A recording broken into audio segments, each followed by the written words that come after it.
Assalamualaikum warahmatullahi wabarakatuh. Halo teman-teman, jumpa lagi. Kalian masih ingat gak bahwa simbiosis itu ada 3 jenis, yaitu simbiosis mutualisme, simbiosis komensalisme, dan simbiosis parasitisme. Nah, pada pembahasan video sebelumnya kita telah membahas simbiosis mutualisme, yaitu interaksi jangka panjang antara dua organisme yang saling menguntungkan. Di sini contohnya ada bunga dan juga lebah. Tapi yang kita bahas sekarang ini adalah simbiosis komensalisme. Jadi disimak ya, jangan di-skip. Jadi, simbiosis komensalisme adalah hubungan antara individu dari dua spesies di mana satu spesies itu memperoleh makanan atau manfaat dari yang lain tanpa merugikan atau menguntungkan individu yang satunya. Atau dengan kata lain nih, yang satunya untung dan yang satunya gak rugi ataupun untung. Jadi bisa kita simpulkan dengan plus dan juga nol. Jadi plus itu untuk yang diuntungkan dan yang nol itu yang tidak dipengaruhi atau tidak terpengaruh. Nah, contoh dari simbiosis komensalisme ini adalah anggrek dan juga pohon. Jadi anggrek itu dia juga akan menempel, menumpang pada pohon lain. Dia nempel di pohon yang tinggi untuk mendapatkan cahaya matahari, tapi dia tidak mempengaruhi pohon itu sendiri. Jadi anggrek ini cuma numpang saja. Karena anggrek itu pendek tanamannya, jadi untuk mendapatkan cahaya matahari, anggrek harus menempel pada pohon yang tinggi.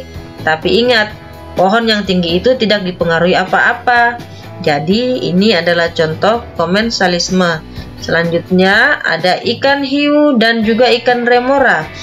Jadi ikan remora ini dia berlindung di sisi-sisi tubuh ikan hiu supaya terhindar dari predator. Jadi kita tahu kan, jadi hiu itu kan dia predator utama yang ada di laut.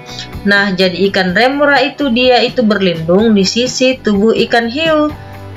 Tubuh ikan hiu ini, tapi si hiu ini tidak dipengaruhi oleh apa-apa oleh ikan remora. Jadi remoranya dapat untung karena dapat perlindungan, tapi ikan hiunya tidak mendapat apa-apa, tidak untung dan juga tidak rugi. Selanjutnya adalah ikan badut dan juga anemon laut. Nah, di sini ikan badut itu dia berlindung di anemon laut dari predator. Karena anemon laut memiliki sengat untuk menyerang predator. Jadi anemon laut ini masih satu kelompok dengan ubur-ubur ya. Makanya dia memiliki sengat. Nah, tapi kalau ikan badut, sengatnya itu sudah tidak berpengaruh atau ikan badutnya itu sudah kebal terhadap sengatannya. Makanya ikan badut itu dia bisa berlindung di anemon laut. Tapi anemon laut itu tidak terpengaruhi apa-apa oleh ikan badut. Jadi ini juga termasuk contoh dari simbiosis komensalisme. Nah, jadi simbiosis komensalisme itu adalah hubungan antara individu dari dua spesies, di mana satu spesies itu memperoleh makanan atau manfaat dari yang lain tanpa merugikan atau menguntungkan individu yang satunya. Atau dengan kata lain, yang satunya untung dan yang satunya itu tidak terpengaruh apa-apa.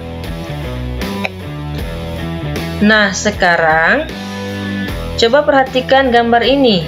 Di sini sudah ada gambar kodoknya dan juga bunga teratai. Nah, dari contoh gambar ini, kira-kira ini jenis interaksi apa sih? Simbiosis mutualisme atau simbiosis komensalisme? Jadi jawaban yang benar yang B ya, yaitu simbiosis komensalisme. Nah, di sini jadi si kodok itu memanfaatkan bunga teratai sebagai pijakannya supaya tidak tenggelam di atas air. Tapi untuk bunga teratai itu dia tidak dipengaruhi apa-apa oleh si kodok. Jadi dia tidak untungkan atau dirugikan. Jadi ini adalah contoh simbiosis komensalisme ya. Nah, untuk contoh simbiosis satunya lagi kita pelajari di video selanjutnya. Dadah, sampai jumpa. Jangan lupa like, share, dan komen video ini. Terima kasih ya.